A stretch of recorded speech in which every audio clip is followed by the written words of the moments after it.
హిమకుంద మృణాలాభం దైత్యానం పరమంగురుం సర్వశాస్త్ర ప్రవక్తారం భార్గవం ప్రణమామ్యహం. చూస్తున్నటువంటి ప్రేక్షకులకు జూన్ 1వ తేదీ నుండి 28వ తేదీ దాకా సుమారుగా ఈ జూన్ మాసం ఒక 30 రోజులు శుక్రగ్రహం యొక్క మార్పు అనేది జరుగుతూ ఉంది. ఈ శుక్రగ్రహము మరి మీనరాశి నుండి మేషరాశిలోకి మారుతున్నటువంటి యొక్క 30 రోజులు శుక్రగ్రహం యొక్క లక్షణాలు ఏ విధంగా ఉన్నాయి, ఒక్కొక్క రాశికి శుక్రగ్రహం యొక్క అనుకూలత అననుకూలత ఏ విధంగా ఉందో తెలుసుకుందాం. గ్రహాలలో శుక్రగ్రహం చాలా మంచి గ్రహంగా చెప్తూ ఉంటారు. ఎందుకంటే భార్యాభర్తల యొక్క దాంపత్య జీవనం కావచ్చు, యువతి యువకుల యొక్క ప్రేమ కలాపాలు కావచ్చు, అదేవిధంగా ఈ విషయాలన్నీ తెలిపేది శుక్రగ్రహం. కాబట్టి మరి ఈ శుక్రగ్రహం యొక్క విషయాలను కొన్ని మనం తెలుసుకుంటూ ఉంటే, ముఖ్యంగా శుక్రగ్రహం యొక్క తత్వం ఏదైతే ఉందో జలతత్వంగా చెప్పబడుతూ ఉంది. తర్వాత ఈ శుక్రగ్రహము ముఖ్యంగా కొంతవరకు లక్ష్మీదేవి యొక్క అనుగ్రహంతో, లక్ష్మీదేవి యొక్క ఆరాధనతో శుక్రగ్రహం అనుకూలిస్తుందని చెప్తూ ఉంటారు. తర్వాత ముఖ్యంగా శుక్రగ్రహం లక్ష్మీదేవి యొక్క ఆరాధన చేయడానికి శుక్రవారం రోజు, అదేవిధంగా దీపావళి లక్ష్మీ పూజ అయితే చేస్తూ ఉంటామో అది కూడా కొంతవరకు శుక్రగ్రహం యొక్క అనుకూల్యతకు చెప్పబడుతూ ఉంటుంది. తర్వాత ఈ శుక్రగ్రహానికి ముఖ్యంగా గ్రహం యొక్క వయస్సు 7 సంవత్సరాల దాకా ఉంటూ ఉంటుంది. తర్వాత ఈ శుక్రగ్రహానికి అధిదేవత ఇంద్రాణి శచీదేవిగా చెప్పబడుతూ ఉంటుంది. శుక్రగ్రహము అనుకూలంగా లేనప్పుడు బొబ్బర్లు, పెరుగు, వెండి ప్రతిమలు, నెయ్యి, తర్వాత పండ్లు ఇటువంటివి దానం చేయాలని చెప్పేసి, తర్వాత ముఖ్యంగా శుక్రగ్రహము స్వక్షేత్రమైనటువంటి వృషభ, తులారాశులకు మంచి ఫలితాలను ఇస్తూ ఉందని చెప్పేసి, తర్వాత ముఖ్యంగా ఈ శుక్రగ్రహము భావకారత్వం ఎవరికంటే భార్య గురించి తెలుపుతూ ఉంటుంది. తర్వాత శనివర్గ గ్రహాలైనటువంటి శుక్ర, శని, బుధ, రాహువులు మిత్రులుగా ఉంటూ ఉంటారు.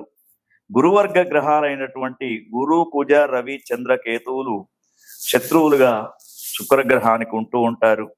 తర్వాత ముఖ్యంగా ఈ శుక్రగ్రహము ఏ విధమైనటువంటి మరి మనకు శుక్రగ్రహము సరిగ్గా ఉన్నప్పుడు దాంపత్య సుఖజీవనం పొందడం కానివచ్చు, లేకుంటే యువతి యువకులు కలిసి ఉండడం కావచ్చు, ఇటువంటి అన్నీ కూడా జరుగుతూ ఉంటాయి. కాబట్టి శుక్రగ్రహం యొక్క అనుకూల్యత మరి ఈ యొక్క జూన్ మాసంలో 30 రోజులు వివిధ రాశులకు ఏ విధంగా ఉందో చూద్దాం. మొట్టమొదటి రాశి మనకు మేషరాశి.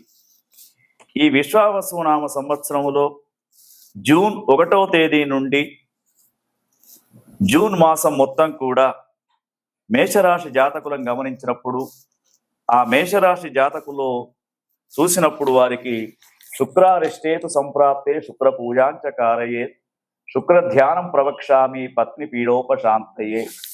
ఈ శుక్రగ్రహం మేషరాశి వారికి 1వ స్థానంలో ఉండడంతో వీరికి ఈ నెల రోజులు కూడా ఆనందకరమైనటువంటి వాతావరణం ఉంటూ ఉంటుంది. కార్య సాఫల్యత పొందుతూ ఉంటారు, దాంపత్య సుఖజీవనం పొందుతూ ఉంటారు. మేషరాశిలో ఉన్నటువంటి యువతి యువకులకు వివాహాలు జరిగే అవకాశం, ప్రేమ వివాహాలు కూడా జరిగే అవకాశం మనకు కనబడుతూ ఉంది. అయితే ఈ శుక్రగ్రహం అనుకూలంగా ఉన్నప్పుడు కొంతవరకు మరి ఇంతవరకు సంతానం కానటువంటి వారికి సంతానమయ్యే అవకాశం కూడా కనబడుతూ ఉంది. మేషరాశిలో ఉన్నటువంటి రాజకీయ నాయకులకు ఆనందకరమైనటువంటి వాతావరణం కనబడుతూ ఉంది. వారు ఆశించినటువంటి ఫలితాలు పొందే అవకాశం కూడా మనకు ఈ యొక్క శుక్రగ్రహం యొక్క అనుకూల్యతతోటి, ఎందుకంటే మీనరాశి నుండి మేషరాశిలోకి మారుతూ ఉన్నాడు కాబట్టి ఈ శుక్రగ్రహం యొక్క అనుకూల్యత అనేది వీరికి చాలా బాగా కనబడుతూ ఉంది.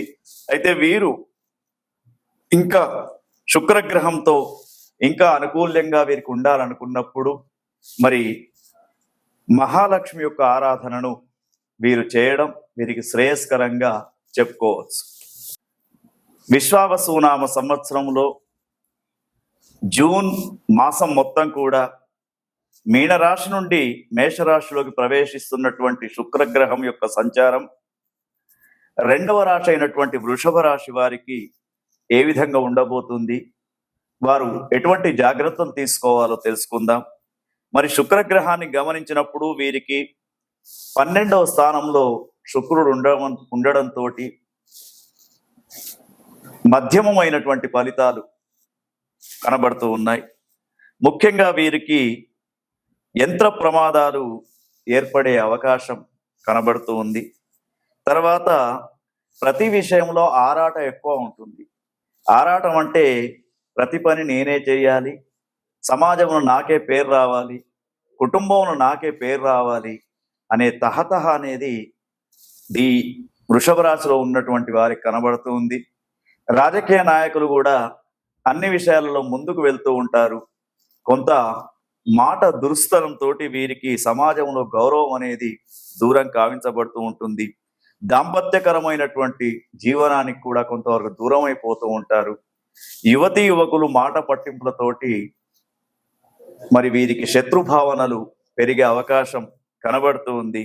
అయితే వృషభ రాశి జాతకులకు ఈ శుక్రగ్రహం యొక్క అనుకూల్యత పొందడానికి వీరు ముఖ్యంగా లేత నీలం రంగుకు సంబంధించినటువంటివి దుస్తులను ధరించడం కానీ, లేదా మరి శుక్రగ్రహం యొక్క జపం 20,000 జపాన్ని బ్రాహ్మణోత్తములచే కానీ లేదా అర్చకులతో కానీ చేయించడం, తర్వాత బొబ్బర్లు దానం చేయడం అనేది వీరికి సూచనగా చెప్పబడుతూ ఉంది. వృషభ రాశి జాతకులు జూన్ మాసంలో చాలా జాగ్రత్తగా ఉండాలి. ముఖ్యంగా భార్యాభర్తలకు వైషమ్య భావాలు పెరుగుతూ ఒకరికి మనస్పర్ధలు వచ్చే అవకాశం కూడా ఈ శుక్రగ్రహం యొక్క సంచారంతో వీరికి కనబడుతూ ఉంది. కాబట్టి కొంతవరకు జాగ్రత్తగా ఉండడం వీరికి చెప్పుకోదగ్గటువంటి విషయం. అయితే ఒకవేళ వీరి యొక్క లగ్న కుండలో శుక్రగ్రహం యొక్క స్థానం బాగా ఉందనుకోండి, వీరికి సమస్యలు ఎక్కువగా ఉండవని కూడా చెప్పవచ్చు. ఆదిత్యాయ చ సోమాయ మంగళాయ బుధాయ చ గురు శుక్ర శనిభ్యశ్చ రాహవే కేతవే నమః. శ్రీ గురుభ్యో నమః. శ్రీమాత్రే నమః. చూస్తున్నటువంటి ప్రేక్షకులకు స్వాగతాన్ని తెలియజేస్తూ, విశ్వావసునామ సంవత్సరంలో జూన్ మాసంలో జూన్ 1వ తేదీ నుండి సుమారుగా 30 రోజులు శుక్రగ్రహం యొక్క సంచారం మీనరాశి నుండి మేషరాశిలోకి శుక్రగ్రహ సంచారం జరుగుతూ ఉంది. మరి ఈ శుక్రగ్రహం యొక్క సంచారం 30 రోజులు మీనరాశి జాతకులకు ఏ విధంగా ఉండబోతుందో చూద్దాం. మీనరాశి జాతకులకు ద్వితీయ స్థానంలో అంటే 2వ స్థానంలో శుక్రగ్రహం ఉన్నది కాబట్టి వీరికి కీర్తి ప్రతిష్టలు పెరుగుతూ ఉంటాయి, వస్తు లాభాలు పెరుగుతూ ఉంటాయి, స్త్రీల వలన సంతోషాలు లభించే అవకాశాలు కనబడుతూ ఉంటాయి. మీనరాశిలో ఉన్నటువంటి రాజకీయ నాయకులకు ప్రజా సంబంధమైనటువంటి కార్యక్రమాలు పెరుగుతూ ఉంటాయి, సభా గౌరవం లభిస్తూ ఉంటుంది. వీరికి ఉన్నటువంటి వాక్ చాతుర్యంతో ప్రజల మధ్య మెప్పుదల పొందుతూ ఉంటారు. మీనరాశిలో ఉన్నటువంటి యువతి యువకులకు ఈ యొక్క శుక్రగ్రహ సంచారంతో వివాహ సంబంధాలు ఏర్పడే అవకాశం కనబడుతూ ఉంది. కాబట్టి మీనరాశిలో ఉన్నటువంటి జాతకులంతా కూడా ఇంకా శుక్రగ్రహం అనుకూలంగా ఉండడానికి వీరు మరి మహాదేవ్యేచ విద్మహే విష్ణు పత్నీచ ధీమహి తన్నో లక్ష్మి ప్రచోదయాత్ అనే మంత్రాన్ని రోజుకు 11 సార్లు జపిస్తే వీరికి ఇంకా అనుకూలమైనటువంటి వాతావరణం, కళారంగంలో ఉన్నటువంటి మీనరాశి జాతకులకు ప్రోత్సాహకరమైనటువంటి వాతావరణం, కవులకు గాయకులకు అందరికీ కూడా, మీడియా ప్రతినిధులకు అందరికీ కూడా మీనరాశిలో ఉన్నటువంటి వారికి మరి ఈ యొక్క జూన్ మాసం చాలా వైభవంగా ఉంటుందని చెప్పుకోవచ్చు.